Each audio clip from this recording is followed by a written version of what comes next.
میں نے کی دعوت کی دھوم میں مچاؤں، عطا ایسا کر حوصلہ یا الہی۔ حضرت ایوب علیہ نبینا علیہ الصلوۃ والسلام کا تذکرہ ذہن میں آتا ہے، بات ہوتی ہے تو صبر ایوب زبان پر آ جاتا ہے، ان کا صبر یاد آتا ہے۔ ایسا کیا صبر کیا تھا کہ آج بھی رہتی دنیا انہیں حضرت ایوب علیہ نبینا علیہ الصلوۃ والسلام کے صبر کی اگزامپل دیتی ہے، اس کی مثال دیتی ہے۔ آپ علیہ الصلوۃ والسلام کی جب آزمائش کا وقت قریب آیا تو حضرت سیدنا جبرائیل نے حاضر ہو کر عرض کی، اے ایوب، ان قریب آپ کا رب آپ پر ایسی آزمائش نازل فرمائے گا جسے پہاڑ بھی برداشت نہیں کر سکیں گے۔ اب فرشتہ آ کر پہلے ہی بتا رہا ہے کہ آپ پر بہت بڑی آزمائش آنے والی ہے۔ اللہ کے نبی ہیں، اللہ سے عرض کر سکتے تھے، یا اللہ کرم فرما، مجھ سے آزمائش کو ٹال دے۔ اللہ کے نبی کی دعا قبول ہونی تھی۔ حضرت سیدنا ایوب علیہ نبینا علیہ الصلوۃ والسلام نے کیا فرمایا؟ اگر میں محبوب کے ساتھ تعلق میں ثابت قدم رہا تو ضرور صبر کروں گا، یہاں تک کہ میرے بارے میں یوں کہا جائے یہ انتہائی تعجب خیز بندہ ہے۔ پھر آپ علیہ الصلوۃ والسلام کو یہ ندا کی گئی، اے ایوب، آزمائش کے لیے تیار ہو جاؤ اور میرا حکم و فیصلہ نازل ہونے تک صبر کرتے رہو۔ یہ کیوں ہوا تھا؟ حضرت ایوب علیہ نبینا علیہ الصلوۃ والسلام پر یہ آزمائش آئی کیوں؟ وجہ یہ ہے کہ شیطان نے حسد کی وجہ سے طرح طرح کے مکر و ہیلے آزمائے، کسی طرح آپ پر غالب آ جائے، کسی طرح آپ کو کسی طرح بہکا دے راستے سے، لیکن وہ کامیاب نہ ہو سکا۔ اب شیطان نے کیا کہا، یا اللہ، ایوب تیرا شکر گزار بندہ ہے، مگر وہ اس لیے فرما بردار ہے کہ تو نے اسے بڑا رزق دیا ہے، اولاد میں وسعت عطا فرمائی ہے، اس کی صحت بھی اچھی ہے، اگر تو یہ سب واپس لے لینا تو پھر یہ تیری اطاعت نہیں کر دے گا، پھر یہ تیری اطاعت ایک لمحہ بھی نہ کرے۔ اللہ عز و جل نے ارشاد فرمایا اپنے نبی پر، میرے رب عز و جل کا دیکھیں کیا اعلان ہے، میرا رب فرماتا ہے کہ وہ اپنی حالت ہرگز تبدیل نہ کرے گا۔ اب کیا ہوا؟ آزمائش شروع ہوئی، آپ کی ساری اولاد لے لی گئی، سب اولاد ملبے تلے دب گئی اور انتقال ہو گیا۔ آپ علیہ الصلوۃ والسلام نے عبادت اور زیادہ کر دی۔ دوسرے دن آپ کا تمام مال جلا دیا گیا، تو فرمایا تمام عطائیں اسی کی ہیں، چاہیں تو لے لے، چاہے تو باقی رکھے، مزید عبادت میں مصروف ہو گئے۔ اب پیسہ بھی چلا گیا، اولاد بھی چلی گئی، صحت باقی تھی، اب آپ کی صحت بھی واپس لے لی گئی، آپ کو بیمار ہو گئے اور زبردست بیماری میں مبتلا ہو گئے۔ لیکن آپ علیہ الصلوۃ والسلام ظاہر و باطن میں اللہ عز و جل کا ذکر کرتے رہے۔ مال و اولاد چلے جانے کے بعد جب آپ جسم کی آزمائش میں مبتلا ہوئے تو فرمایا تمام خوبیاں اللہ کے لیے ہیں جس نے مجھے اپنی عبادت کے لیے چن لیا اور مجھ پر اپنا خاص فضل اور بھلائی فرمائی اور مجھے اپنے علاوہ کسی چیز میں مشغول نہ رکھا۔ حضرت ایوب علیہ نبینا علیہ الصلوۃ والسلام ہمیشہ ذکر کرتے رہے اور اپنے رب عز و جل کی حمد و شکر بجا لاتے رہے۔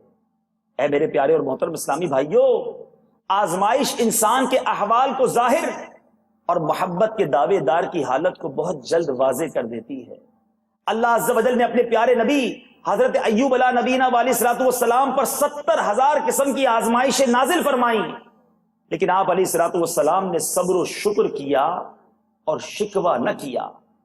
تو اے میرے پیارے اسلامی بھائیوں، ہم تو ایک کانٹا بھی برداشت نہیں کر سکتے، بلکہ حضرت ایوب علیہ نبینا علیہ الصلوۃ والسلام کو اولاد لے کر آزمایا گیا، مگر آپ نے عبادت میں اضافہ کر دیا، مال لے لیا مگر محبت الہی میں کمی نہ آئی۔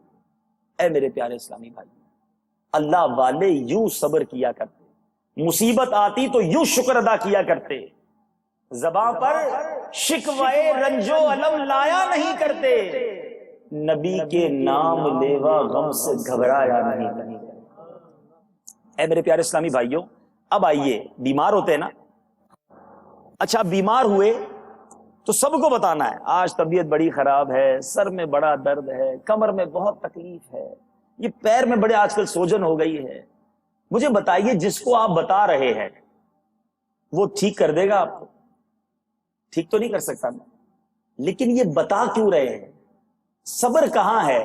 یہ لوگوں کو اپنی تکلیف بتا کر آپ کیا بتانا چاہتے ہیں؟ حضرت رابعہ بصریہ رضی اللہ تعالیٰ عنہ کا ایک واقعہ مجھے یاد آیا.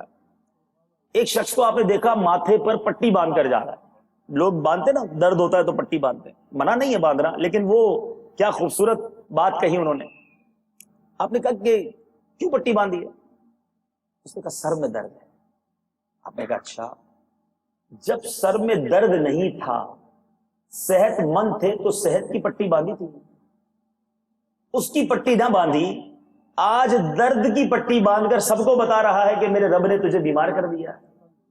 یہ شکوہ نہیں، اگر ضرورت نہیں تو کیوں کسی کو بتایا جائے. اب سنیے جو بیمار ہوتے ہیں، اللہ تبارک و تعالیٰ کی طرف سے کیسی رحمت ہے یہ بیماری. اللہ عز و جل فرماتا ہے جب میں اپنی کسی بندے کو بیماری میں مبتلا کروں اور وہ اس پر صبر کرے، کسی سے شکایت نہ کرے، غور سے سنیے، میں جانوں میرا رب جانے. اس نے صحت دی، ساری زندگی صحت مند رکھا، میں نے کسی کو نہیں بتایا آج طبیعت بہت اچھی ہے، آج بڑا فریش ہوں، آج سر میں بھی درد نہیں، آج پیٹ بھی ٹھیک ہے، یہ نہیں بتاتا. جس دن تھوڑی سی پرابلم ہوئی سارے خاندان کو بتانا ہے، ہر فون پہ جواب دینا ہے، بس یار بڑا طبیعت سر میں درد ہے. بھائی کیوں بتانا ہے؟ وہ کیا فون پہ ٹیبلٹ بھیج دے گا آپ کو؟ وہ بتانا ضرور ہے. سنیں، اللہ فرماتا ہے جب میں اپنے کسی بندے کو بیماری میں مبتلا کروں اور وہ اس پر صبر کرے، کسی سے شکایت نہ کرے، تو میں اس کے گوشت کو اچھے گوشت سے بدل دوں گا، اس کے خون کو اچھے خون سے بدل دیتا ہوں. پھر اگر میں اسے شفا دوں تو ایسی شفا دیتا ہوں کہ اس کے نامہ اعمال میں کوئی گناہ نہیں رہتا. اور اگر میں اسے دنیا سے اٹھا لوں تو اسے اپنی رحمت کاملہ کے سائے میں لے جاتا ہوں. سچ بتاؤ، بیماری تو میرے گناہ بخشوانے آئی تھی، بیماری تو میرا گوشت اور خون اللہ کی رحمت سے اچھے گوشت اور خون سے بدلنے کے لیے آئی تھی، مگر میں نے شکوے کر کے، میں نے شکایتیں کر کے، سب کو بتا کے یہ اجر و ثواب بھی ضائع کر دیا. اے میرے پیارے اور محترم اسلامی بھائیوں، یہ نقصان جو ہوتا ہے نا مال کا، سب کو بتائیں گے.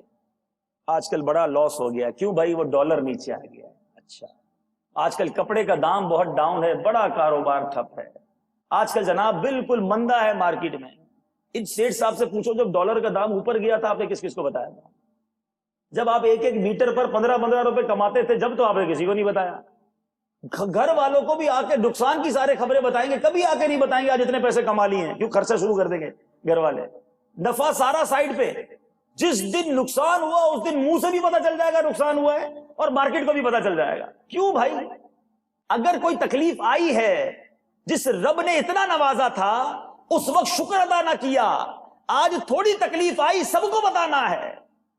میرے پیارے اسلام سنو، میرے آقا مدینے والے مصطفیٰ صلی اللہ تعالی علیہ وسلم نے ارشاد فرمایا، اللہ عز و جل ارشاد فرماتا ہے جب میں اپنے کسی بندے کے بدن یا اس کے مال یا اس کی اولاد کی طرف کوئی سختی بھیجوں، کبھی اولاد میں بھی آ جاتی ہے نا پرابلم، بچے بیمار ہو جاتے ہیں، بچوں میں ساتھ کوئی مسئلہ ہو جاتا ہے، اور پھر وہ صبر جمیل کے ساتھ اس کا استقبال کرے، اس پریشانی کا شکر اور صبر کے ساتھ استقبال کرے، قیامت کے دن مجھے حیا آئے گی کہ میں اس کے لیے میزان عمل قائم کروں اور اس کا نامہ اعمال کھولوں.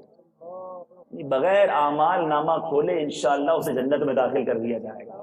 میں نے کی دعوت کی دھوم میں مچاؤں، عطا ایسا کر حوصلہ یا